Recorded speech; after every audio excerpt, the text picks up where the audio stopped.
সাকিবের ব্যক্তিগত জীবন নিয়ে আমরা কেন কথা বলবো? তাহলে সাকিব খানের জায়গায় যদি আজকে সালমান খান বাংলাদেশে জন্মগ্রহণ করতো তাহলে কি হইতো? তার কাছ থেকে অনেক কিছু শেখার এই জন্য আছে যে যতই সাকিব খানকে নিয়ে কেউ নেগেটিভ বলুক, বাজে কথা বলুক, তিনি কিন্তু নিঃসুপ থেকে কাজ করে যাচ্ছেন। হ্যাঁ, যদি আজকে আমি বেদের মেয়ে জ্যোৎস্নার কথা বলতে যাই, তুফানের সঙ্গে তুলনা করে, একটা গান দিয়ে কিন্তু সেদিন সুপারহিট হয়ে যায়। বেদের মেয়ে জ্যোৎস্না আমার কথা দিয়েছে, আসি আসি বলে জ্যোৎস্না ফাঁকি দিয়েছে। সেম আজকে দেখেন এই তুফান সিনেমাটি, অনেকেই সাকিব খানের এই তুফান সিনেমাটি নিয়ে বলছে যে গানটা হিট না করলে সাকিব খানের গল্প হিট করতে। আরে ভাই, যে কোনো হিটের জন্য তো কিছু না কিছু একটা সাইড থাকে।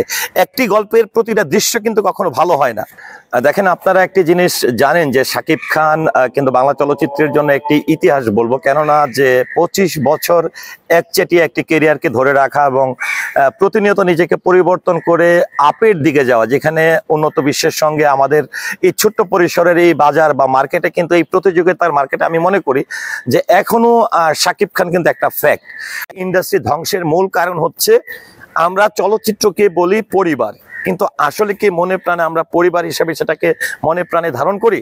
যদি সেটাই করতাম তাহলে আমরা কেন প্রতি বছর বা বিশেষ অকেশনে যখন একটি ছবি মুক্তি পায় তখন আমরা কেন একে অপরের সঙ্গে সাংঘর্ষিক হচ্ছি? কেন আমরা একজনের ছবিকে আরেকজন সহ্য করতে পারছি না? আমরা কেন পজিটিভ হতে পারছি না? আজকে এই সপ্তাহ আমার ছবি চলবে, পরের সপ্তাহে আরেকজনের ছবি চলবে, পর্যায়ক্রমে 5 সপ্তাহে 5টি ছবি চলবে। এই যে ঈদে, কুরবানির ঈদে মুক্তি পেল তুফান সিনেমাটি, এটির প্রসঙ্গে যদি আমি বলতে চাই, আমি দেখেছি যে অনেকেই তুফান সিনেমাটি নিয়ে অন্যান্য যারা প্রোডাকশন মুক্তি দিয়েছে বা ছবি মুক্তি দিয়েছে তারা বিভিন্ন ধরনের বক্তব্য দিয়েছে, কিন্তু দেখেন তো সাকিব খান, তার কাছ থেকে অনেক কিছু শেখার এই জন্য আছে যে যতই সাকিব খানকে নিয়ে কেউ নেগেটিভ বলুক, বাজে কথা বলুক, তিনি কিন্তু নিঃসুপ থেকে কাজ করে যাচ্ছেন। এটি কিন্তু অনেক বড় একটি শিক্ষা যে একজন গুণী মানুষ সবসময় কথা কম বলে, একজন মেধাবী মানুষ সবচেয়ে কম কথা বলে। এইটারই কিন্তু পরিচয় সাকিব খান কিন্তু প্রতিনিয়ত দিচ্ছে। আর দেখেন, তুফান সিনেমাটি কিনে আপনি কি বলবেন যে আজকে আমি একটি ছবি সাকিব খানের সঙ্গে মুক্তি দিয়েছি বা তুফানের সঙ্গে মুক্তি দিয়েছি, এসে আমি নেগেটিভ বলছি, কিন্তু আমার কথা হচ্ছে দর্শক কাকে গ্রহণ করেছে। আমার বাচ্চার বয়স হচ্ছে 2 বছর। হ্যাঁ, আমার বাচ্চা, সে ভালো করে কথাই বলতে জানে না, সে হেডফোন কানে নিয়ে সে গান গাচ্ছে, দুষ্ট কোকিল গানটা গাচ্ছে। তার মানে এই ছবিটির গান বলি, গল্প বলি আর যাই বলি না কেন, প্রত্যেকটা জিনিসের কিন্তু কোনো না কোনো একটা সাইড থাকে পজিটিভ। এই পজিটিভ সাইড দিয়ে কিন্তু গোটা যে প্রোডাকশনটা সেটা কিন্তু এগিয়ে যায়। সেটা হতে পারে গান দিয়ে, হতে পারে, হ্যাঁ, যদি আজকে আমি বেদের মেয়ে জ্যোৎস্নার কথা বলতে যাই, তুফানের সঙ্গে তুলনা করে, একটা গান দিয়ে কিন্তু সেদিন সুপারহিট হয়ে যায়। বেদের মেয়ে জ্যোৎস্না আমার কথা দিয়েছে, আসি আসি বলে জ্যোৎস্না ফাঁকি দিয়েছে। সেম আজকে দেখেন এই তুফান সিনেমাটি, অনেকেই সাকিব খানের এই তুফান সিনেমাটি নিয়ে বলছে যে গানটা হিট না করলে সাকিব খানের গল্প হিট করতে। আরে ভাই, যে কোনো হিটের জন্য তো কিছু না কিছু একটা সাইড থাকে। একটি গল্পের প্রতিটা দৃশ্য কিন্তু কখনো ভালো হয় না। আরেকটা বিষয় হচ্ছে যে সাকিব খানের ছবি আজকে বাংলাদেশের পাশাপাশি ওপার বাংলায় মুক্তি দেওয়া হচ্ছে। আবার এর পাশাপাশি দেখেন যে এটি প্রায় 10-15টি রাষ্ট্রে মুক্তি দেওয়া হচ্ছে। এটি আমাদের জন্য পজিটিভ। সেখানে তো আমি বলতে পারি যে সাকিব খান বাংলাদেশ জয় করে, বাংলা চলচ্চিত্রকে জয় করে সে এখন আদার্স কোনো রাষ্ট্রে সে রাজত্ব করছে বা সেখানে যাচ্ছে, এবং যার ফলে বাংলাদেশের যারা চলচ্চিত্র প্রেমীরা আছেন, বিদেশে যার মাটিতে যারা থাকেন, যে যে দেশে মুক্তি পাচ্ছে তারা দেখতে পাচ্ছে, তো তারা কেন নিচ্ছে? সেক্ষেত্রে আমি অবশ্যই বলবো যে সাকিব খানের এই তুফান নিয়ে বা সাকিব খান সম্পর্কে যারা কথা বলবেন, আমার মনে হয় তাদের একটু আসলে ভেবে চিন্তে কথা বলা উচিত। আচ্ছা, একটা বিষয় যে সাকিব খানের এই যে ধরেন যারা সমালোচনা করছে, এতে কি আসলে সাকিব খানের প্রচারণাটা বেড়ে গেল না? আমি বলি সাকিব খানের একটি জিনিস সবসময় মনে রাখবেন, আপনি যখন ফ্যাক্ট হবেন না, আপনি যদি গুরুত্বপূর্ণ কোনো ব্যক্তি না হবেন, তখন মানুষ আপনাকে নিয়ে ভাবার সময় নেই। কার পিছনে শত্রু থাকে, কার শত্রু থাকে, বোবার কখনো শত্রু থাকে না। আবার আরেকটি বিষয় হচ্ছে যে মেধাবী যারা বা তাদের কর্মদক্ষতার পরিধি যখন বেশি থাকে বা তার মানে অবস্থান ভালো থাকে, তখন কিন্তু তার পিছনে শত্রু থাকে। যেই মানুষটার অবস্থান নেই, যেই মানুষটা কিছু করতে পারে না, যেই মানুষটার কোনো কিছু নেই, শূন্য, সেই মানুষটার তো শত্রু থাকবে না। তো সাকিব খানের সঙ্গে দেখেন একটা জিনিস, যে আমরা সাকিব খানের কতগুলো জিনিস আমরা দেখেছি, যেটা আপনি বলছেন যে সাকিব খানের যে বিষয়টি, যে সাকিব খান দেখেন আমরা দেখেছি তার পারিপার্শ্বিক বিষয় নিয়ে, যে সাকিব খানের এই যে প্রত্যেকটা মুহূর্তে যে উত্থানগুলো, পরিবর্তনগুলো, সেই পরিবর্তনের সঙ্গে দেখেন তো তার পারিপার্শ্বিক ব্যক্তিগত জীবন, চিত্রনায়িকা অপবিশ্বাসের সঙ্গে কাণ্ড কোনো প্রভাব পড়েছে? সে কি পিছনের দিকে এটা নিয়ে এমন কিছু হয়েছে যে সাকিব খান একদমই শেষ হয়ে গেছে, কাজ থেকে দূরে সরে গেছে? বা ভালো কাজ উপহার দিচ্ছে না। আমরা পরবর্তী বুবলি ম্যাডামের জায়গায় আসি। এই যে সবকিছু মিলে কিন্তু সাকিব তার একজন মেধাবী শিল্পী হিসাবে কর্মদক্ষতার জায়গাটা কিন্তু সে ঠিক রেখে কাজ করছে। এখানে আসলে আমি মনে করি সাকিব খানের কে নিয়ে কে সমালোচনা করছে, আমি যেটি আসলে অনেকেই ইন্ডাস্ট্রি সংশ্লিষ্ট যারা অনেকের সঙ্গেই যখন কথা বলি তখন দেখি যে সাকিব খানকে নিয়ে অনেক ধরনের কথা বলে থাকেন, কিন্তু সাকিব খান কিন্তু বরাবরই নিশ্চুপ থেকে কাজ করেন।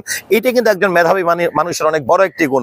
যেরকম আজকে যদি বলিউড হলিউডের কথা বলতে চাই, যে দেখেন সাকিবের ব্যক্তিগত জীবন নিয়ে আমরা কেন কথা বলবো, তাহলে সাকিব খানের জায়গায় যদি আজকে সালমান খান বাংলাদেশে জন্মগ্রহণ করতো তাহলে কি হইতো?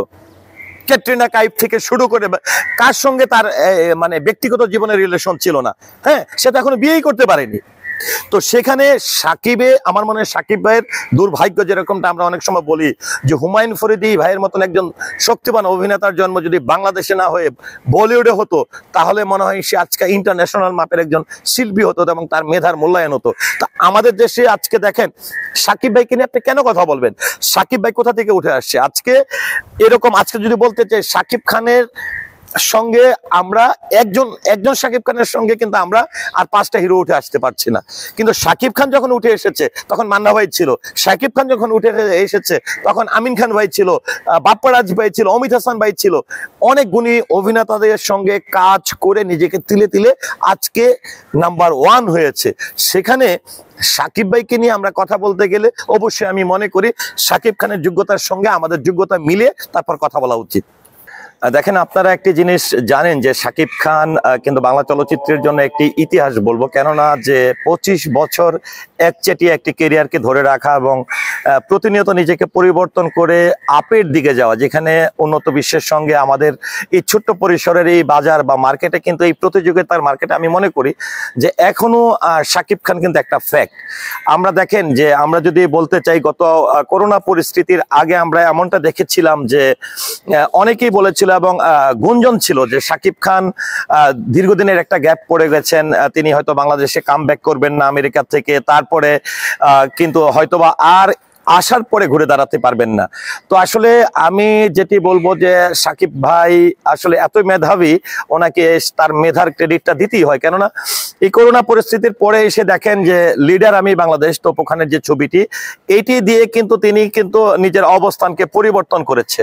আরেকটি বিষয় হচ্ছে সাকিব খান কিন্তু আমি মনে করি যে আমরা দেখেছি যে আমার কোন একজন শিল্পীর একটি সাক্ষাৎকারে আমি দেখেছিলাম যে যিনি সাকিব খানের হাত ধরে, আমি যদি বলতে চাই যে চিত্রনায়িকা বুবলির একটি উক্তি, আমি যখন চিত্রনায়িকা বুবলির একটা ইন্টারভিউ আমি গতকাল ইউটিউবে দেখেছি, যেটি তিনি যখন প্রথম সাকিব খানের সঙ্গে জুটিবদ্ধ হয়ে সাকিব ভাইয়ের সঙ্গে কাজ করেন তখন তাকে কিন্তু গণমাধ্যম কর্মীরা প্রশ্ন করেছিল সাকিব খানের সঙ্গে কাজের অভিজ্ঞতা নিয়ে। তখন আমি এই ইন্টারভিউটিতে আমি দেখেছি যে সাকিব খানকে বুবলি যেটি বলেছেন যে সাকিব খান যদি ইন্ডাস্ট্রিকে স্কুল বলা হয় বা কলেজ যদি বলা হয় সেই কলেজের প্রিন্সিপাল। অর্থাৎ তৎকালীন সময়ে যে ছবিটির মাধ্যমে বুবলি প্রথম জুটিবদ্ধ হয়ে কাজ করেন, আর ছবিটির নাম ঠিক আমার মনে বসগিরি ছবির সেই সাক্ষাৎকারই আমি দেখেছিলাম অন দ্য স্পট থেকে যেটি দিয়েছে, এটা আপনারাও কিন্তু দেখবেন যে গণমাধ্যমে বা অনলাইনে কিন্তু আছে। তো দেখেন সেই জায়গা থেকে এসে আমরা কিন্তু বলতেই পারি যে সাকিব খান কেন নাম্বার 1। আজকে দেখেন আমরা কি দেখছি যে সাকিব খানের সঙ্গে যারা অভিনয় করেন নায়িকার যারা আছেন সে নিউ কামার হিসাবে আজকে তুফান সিনেমাতে দেখেন একটি মিমি চক্রবর্তী অনেক উনি ওপার বাংলায় সুপারস্টার, কিন্তু মিমির সাথে যে আরেকটা মেয়ে অভিনয় করেছে ওর নামটা হচ্ছে নাবিলা, সে কিন্তু নন ফেস না। তো সেখানে দেখেন এই নাভিলা মেয়েটাকে কিন্তু আমি মনে করি তুফানের কারণে চিনেছে। তো সেক্ষেত্রে আমি কিন্তু বুবলির ম্যাডামের সেই পুরনো কথাটার সঙ্গে কিন্তু আমি একমত পোষণ করতে পারি যে সাকিব খান আসলে একটা ইন্ডাস্ট্রি বা আসলেই একটি কলেজ বা স্কুলের এই ইন্ডাস্ট্রি নামক কলেজ স্কুলের কিন্তু প্রিন্সিপাল, কারণ তার হাত ধরে ধরে তার সঙ্গে জুটিবদ্ধ হয়ে নায়িকারা কিন্তু সহজে কিন্তু ফোকাসে আসতে পারছে, এটা কিন্তু অনেক বড় একটি ব্যাপার। আবার আরেকটি বিষয় আমি দেখেছি যে আমাদের দেশের যারা নায়িকারা আছেন সাকিব ভাইয়ের সঙ্গে যারা জুটিবদ্ধ হয়ে কাজ করেন এবং পর্যায়ক্রমে কিন্তু তাদের কিন্তু অন্যান্য ডিরেক্টর প্রডিউসারের কাছেও কিন্তু বেশ একটা ডিমান্ড থাকে। এটি আমি একজন চলচ্চিত্র প্রেমী হিসাবে দেখেছি, যেরকমটা আমি বলবো বুবলি ম্যাডাম যেরকমটা সাকিব ভাইয়ের সঙ্গে টানা কিছু কাজ করার পরে যখন আলাদা হয়ে গেল তারপরে কিন্তু সেই সাকিব ভাইয়ের ধারাবাহিকতায় কিন্তু কিছু কাজ করে যাচ্ছেন।